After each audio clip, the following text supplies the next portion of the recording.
Hola y bienvenidos a una nueva emisión de Nación Sonámbula. La violencia doméstica es más común de lo que se cree en todo el país. Muchos hombres creen que son los que deben tomar las decisiones en una familia. Muchos, por ejemplo, castigan físicamente, gritan e insultan a la esposa o a los hijos.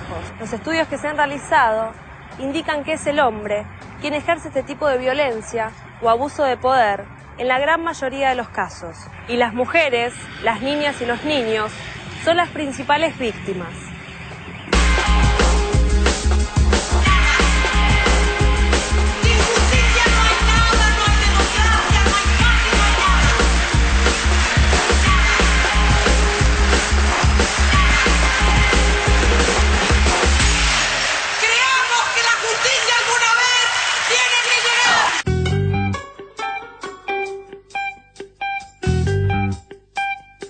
El mayor porcentaje de violencia psicológica se da en casi todos los casos. Luego le sigue la violencia física, después económica y luego sexual.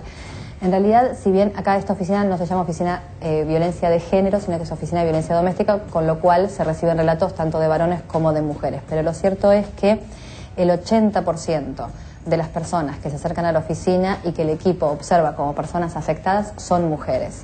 Y del 20% restante que son varones, casi el 70% son niños. En realidad, en el conteo total hay un 66 o 67% de mujeres afectadas, un 14% de niñas afectadas, un 13% de niños y solo un 6% de varones afectados. Dentro de este 6% de varones afectados, ahora no tengo en mente bien el desagregado, pero hay un alto porcentaje de varones adultos mayores de edad que sufren violencia por hechos de violencia física o económica por parte de sus hijos también adultos.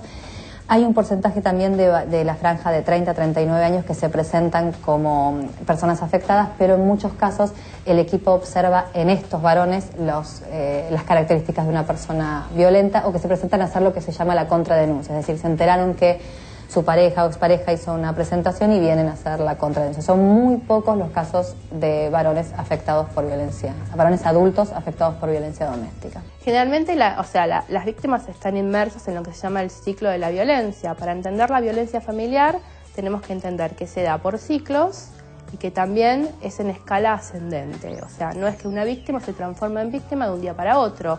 Esto es un proceso que se llama proceso de victimización. La víctima empieza con, por ahí, lo que se llaman amenazas, insultos, humillaciones continuas.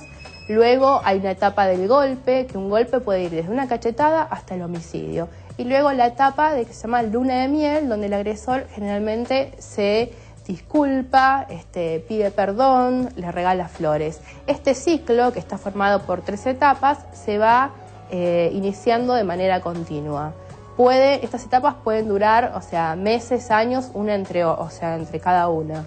La violencia no es una enfermedad, pero enferma y trae graves consecuencias, porque o mata por un ejercicio directo o va llevando a una lenta agonía, que también puede desembocar en la muerte por suicidio.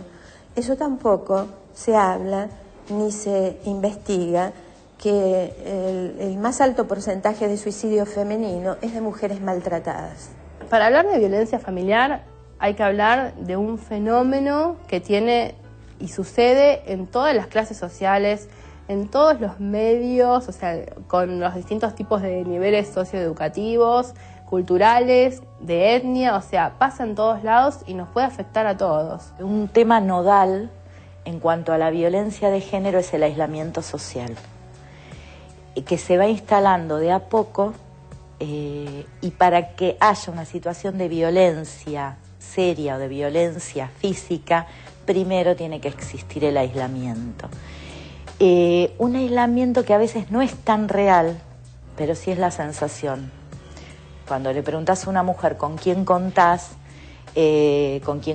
para que te ayude o para que te refugie unos días o para que te acompañe al tribunal, te dicen que no tienen a nadie. Y a medida que vas trabajando vamos descubriendo que tienen red, pero la sensación es que no hay nadie y que nadie las puede ayudar y que están con esto solas, ellas con su pareja violenta o que las violenta. ¿Cuándo empieza la violencia en una relación? Desde el noviazgo. Desde el noviazgo disfrazada de amor. De porque te quiero te celo, porque te quiero no quiero que estés con tus amigas, te mando mensajes de texto de día y de noche y necesito saber dónde estás. Tiene que ver con el control, ¿no?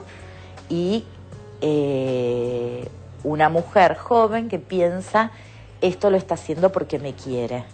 Entonces está bueno que me quiera, ¿quién me va a querer como él? Y se van aceptando un montón de cuestiones y se va instalando el control en la pareja.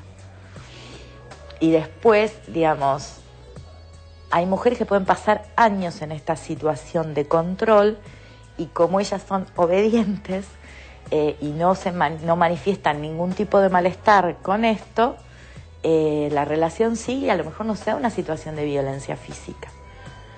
Y cuando empiezan a salirse del control, la persona violenta empieza a ejercer otros mecanismos y otros medios. En realidad lo que nosotros vemos como el tema de los golpes, el tema de los insultos, las amenazas, tienen que ver con mecanismos para seguir ejerciendo el control. Las señales son un montón que las hemos diseñado en un folleto que repartimos sobre todo en los colegios secundarios y primarios para que las chicas empiecen a tener en cuenta estas señales, ¿no? Pero los celos, por ejemplo, es una señal, que las chicas los confunden como una demostración de amor. Uy, qué preocupado que está por mí, cómo me quiere, que me está encima todo el tiempo. Eso es control, no tiene que ver con el amor, no tiene que ver con el cuidado, tiene que ver con la vigilancia y el querer posesionarse de la otra persona y controlar absolutamente, no solamente sus actos, sino sus pensamientos y sentimientos, ¿no? El hecho de ser autoritario, de querer fiscalizar cómo se viste, cómo se pinte, cómo se va, a dónde va, con quién habla, cuánto tiempo estuvo, el criticar a la familia y a los amigos, el ir paulatinamente aislándola de otras relaciones hasta que queda circunscripta a la relación con él. O sea, es toda una cantidad de cosas que lamentablemente están muy naturalizadas y se ven como muestras de cariño y de que se le da mucha importancia a la relación y no se ve que en realidad eso es maltrato, eso es violencia, eso es alguien que está tratando como de poner un cerco alrededor de la otra persona por sus propias necesidades emocionales que no fueron satisfechas en su familia de origen. La segunda relación más importante en nuestra vida es la relación de pareja, después de las que tenemos en nuestra familia de origen. Cuando ahí hubo carencias afectivas, cuando hubo experiencias traumáticas, uno se vuelca y se aferra a la pareja para tratar de resolver todo eso y obtenerlo a través de la pareja. De ahí viene la demanda, la exigencia, la persecución, el control, la avidez por extraer del otro lo que los padres o los cuidadores no dieron en la familia de origen. Yo la relación con esta persona la tengo desde hace aproximadamente unos 18 años. ¿Quién es él? Javier Claudio Weber.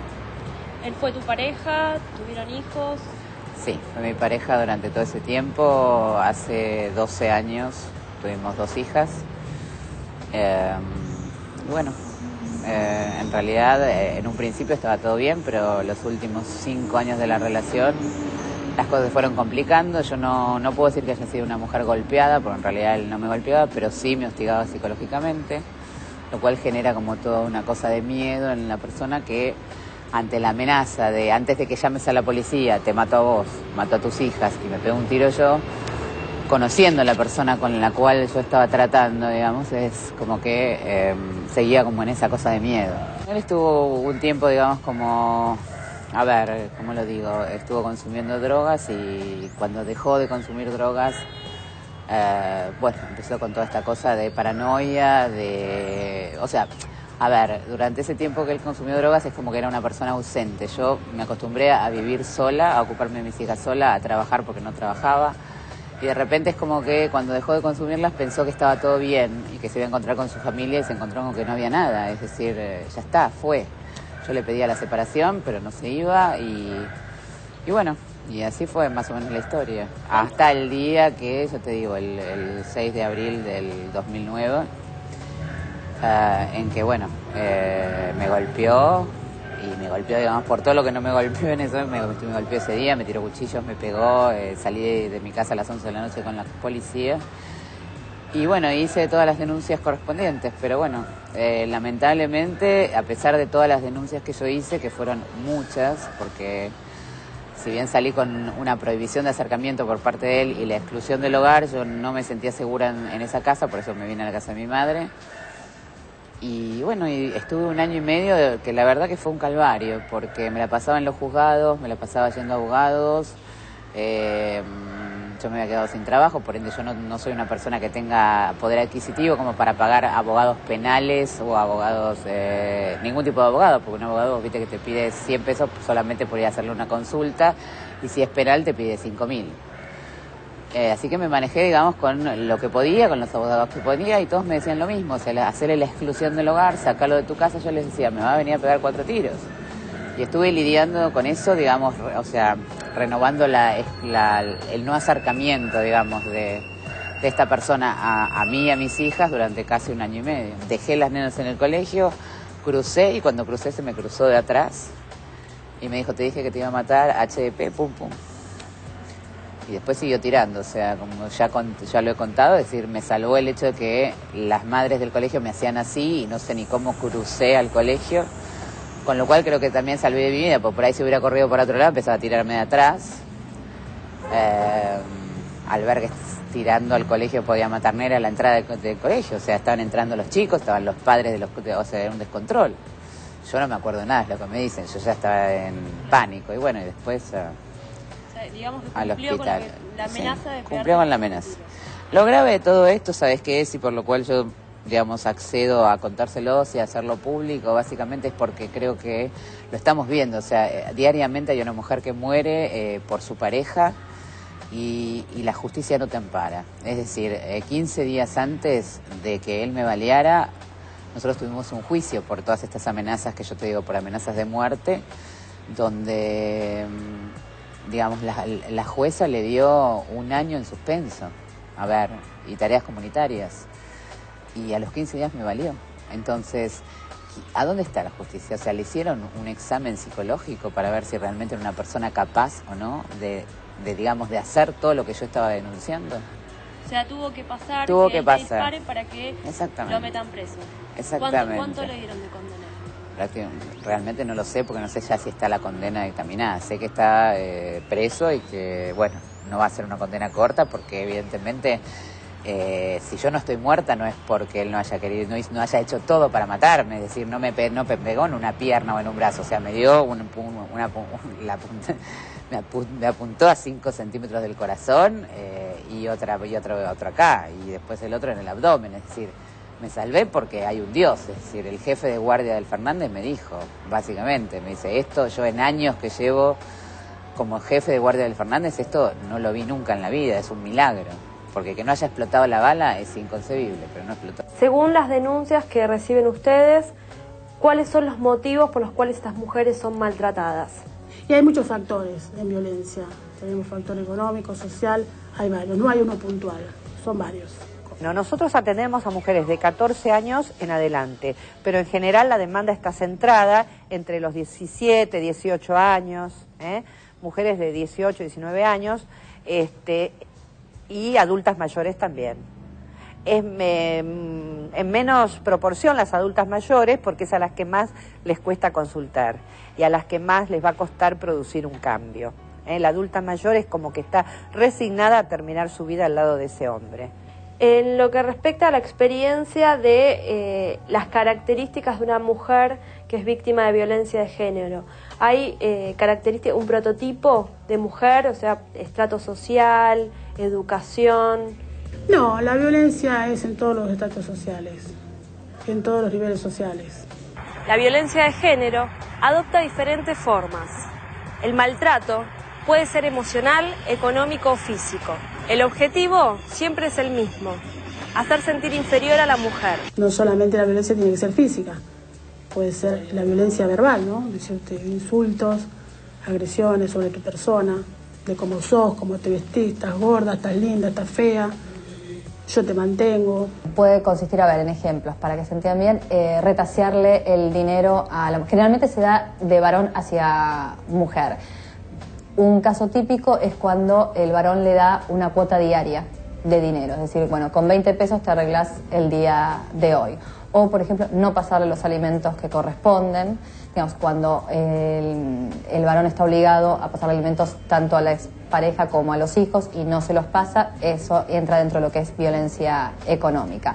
No darle ningún tipo de dinero, o sea, todo lo que sea afectar el patrimonio de la otra persona o la movilidad, el sostén económico diario de la otra persona. Lo que está más naturalizado y extendido en la mayoría de las parejas es el maltrato emocional. Está tan naturalizado que la mayor parte de la gente no lo reconoce.